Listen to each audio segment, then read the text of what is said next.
Adjust everywhere.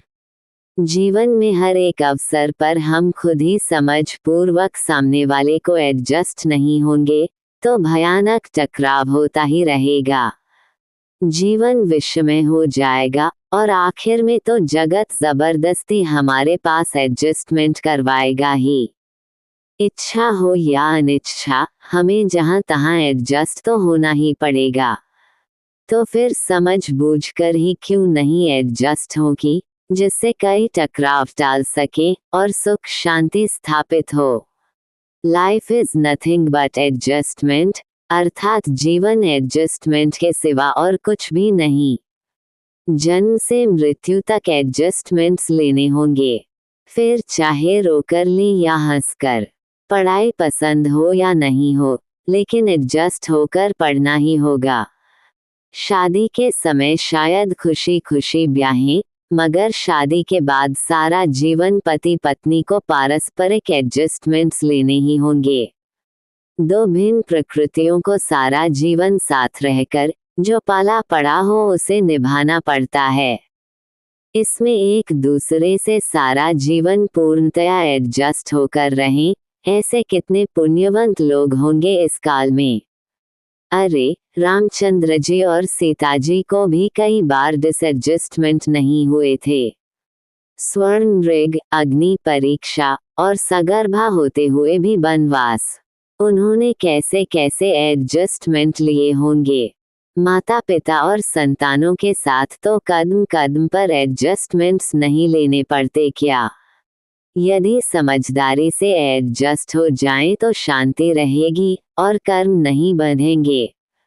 परिवार में मित्रों के साथ, धंधे में बॉस के साथ, व्यापारी या दलालों के साथ, तेजी मंदी की हवा के साथ, सभी जगह यदि हम एडजस्टमेंट नहीं लेंगे तो कितने सारे दुखों का ढेर लग जाएगा। इसलिए एडजस्ट एवरीवेयर की मास्टर की लेकर जो मनुष्य जीवन व्यतीत करेगा, उसके जीवन का कोई ताला नहीं खुले, ऐसा नहीं होगा। ज्ञानी पुरुष परम पूजनीय दादाश्री का स्वर्णिम सूत्र एडजस्ट एवरीवेयर जीवन में आत्मसात कर ले तो संसार सुखमय हो जाए। डॉक्टर नीरू बहन अमीन। बचाओ एक ही शब्द। एडजस्ट एवरीवेयर, इतना ही शब्द यदि आप जीवन में उतार लोगे तो बहुत हो गया। आपको शांति अपने आप प्राप्त होगी। शुरुआत में 6 महीनों तक अड़चने आएंगी, बाद में अपने आप ही शांति हो जाएगी। पहले 6 महीनों तक पिछले रिएक्शन आएंगे, देर से शुरुआत करने की वजह से। इसलिए एडजस्ट एवरीवेयर, इस कलियुग के ऐसे भयंकर काल में यदि एडजस्ट नहीं हुए न तो खत्म हो जाओगे। संसार में और कुछ नहीं आए तो हर्ज नहीं, लेकिन एडजस्ट होना तो आना ही चाहिए। सामने वाला डिसएडजस्ट होता रहे पर आप एडजस्ट होते रहोगे तो संसार सागर तैरकर पार उतर जाओगे। जिसे दूसरों को अनुकूल होना आया, उसे कोई दुख ही नहीं रहता। एडजस्ट एवरीवेयर, प्रत्येक के साथ एडजस्टमेंट हो जाए, यही सबसे बड़ा धर्म है। इस काल में तो भिन्न भिन्न प्रकृतियां, इसलिए एडजस्ट हुए बिना कैसे चलेगा। बखेड़ा मत करना, एडजस्ट हो जाना। संसार का अर्थ ही संसरण मार्ग, इसलिए निरंतर परिवर्तन होता ही रहता है। जबकि ये बुजुर्ग पुराने जमाने को ही पकड़े रहते हैं। अरे, जमाने के साथ चल, वरना मार खाकर मर जाएगा। जमाने के अनुसार एडजस्टमेंट लेना होगा। मेरा तो चोर के साथ, जेब कतरे के साथ, सबके साथ एडजस्टमेंट होता है। यदि हम चोर के साथ बात करें तो वह भी जान जाता है कि ये करुणा वाले हैं। हम उसे तू गलत है ऐसा नहीं कहते, क्योंकि वह उसका व्यू पॉइंट अर्थात दृष्टिबिंदु है। जबकि लोग उसे नालायक कहकर गालियां देते हैं। क्या ये वकील झूठे नहीं है? बिल्कुल झूठा केस जितवा दूंगा जो ऐसा कहें, क्या वे ठग नहीं कहलाएंगे? चोर को लुच्चा कहें और बिल्कुल झूठे केस को सच्चा कहें, उनका संसार में विश्वास कैसे कर सकते हैं? फिर भी उनका भी चलता है ना। किसी को भी हम झूठा नहीं कहते, वह अपने व्यू पॉइंट से करेक्ट ही है। लेकिन उसे सही बात समझाएं कि ये जो तू चोरी करता है उसका फल तुझे क्या मिलेगा।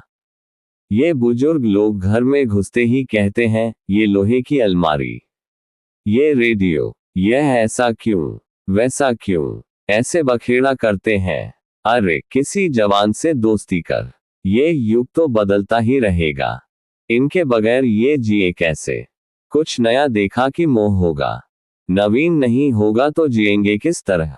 ऐसा नवीन तो अनंत बार आया और गया, उसमें आपको बखेड़ा नहीं करना चाहिए। आपको अनुकूल नहीं आए तो आप मत करो। यह आइसक्रीम हमसे नहीं कहती कि मुझसे दूर रहो।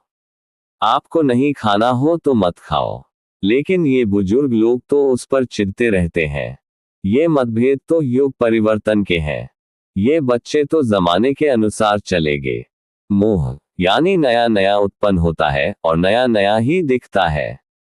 हमने बचपन से ही बुद्धि से बहुत सोच लिया था कि ये संसार उल्टा हो रहा है या सीधा हो रहा है, और यह भी समझ में आ गया कि इस संसार को बदलने की किसी की सत्ता ही नहीं है।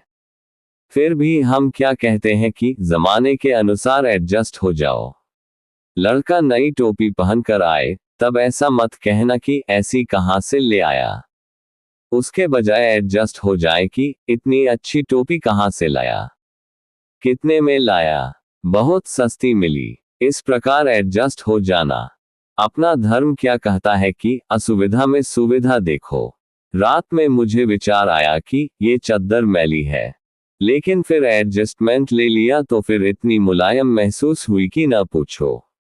पंचेंद्रिय ज्ञान असुविधा दिखाता है और आत्मज्ञान सुविधा दिखाता है, इसलिए आत्मा में रहो। दुर्गंध के साथ एडजस्टमेंट। बांद्रा की खाड़ी में से दुर्गंध आए तो उसके साथ क्या लड़ने जाएंगे। इसी प्रकार ये मनुष्य भी दुर्गंध फैलाते हैं, उन्हें कुछ कहने जाएंगे। दुर्गंध फैलाए वे सभी खाड़ियां कहलाती हैं और जिनमें से सुगंध आए वे बाग कहलाते हैं। जो जो दुर्गंध देते हैं वे सभी कहते हैं कि आप हमारे प्रति वीतराग रहो। ये तो अच्छा बुरा कहने से वे हमें सताते हैं। हमें तो दोनों को समान कर देना है। इससे अच्छा कहा इसलिए वह बुरा हुआ, तब फिर वह सताता है। लेकिन दोनों का मिक्सचर कर डालें तो फिर असर नहीं रहता। एडजस्ट एवरीवेयर की हमने खोजबीन की है। सच बोल रहा हो उसके साथ भी और कोई झूठ बोल रहा हो उसके साथ भी एडजस्ट हो जा। हमें कोई कहे कि आप में अक्ल नहीं है, तब हम तुरंत उससे एडजस्ट हो जाएंगे और उसे कहेंगे कि वह तो पहले से ही नहीं थी। आज तू कहां से खोजने आया है? तुझे तो आज मालूम हुआ, लेकिन मैं तो ये बचपन से ही जानता हूं। ऐसा कहें तो झंझट मिट जाएगा ना, फिर वह हमारे पास अक्ल खोजने ही नहीं आएगा। ऐसा नहीं करे तो अपने घर अर्थात मोक्ष कब पहुंचेंगे? परम पूज्य दादा भगवान जय सच्चिदानंद।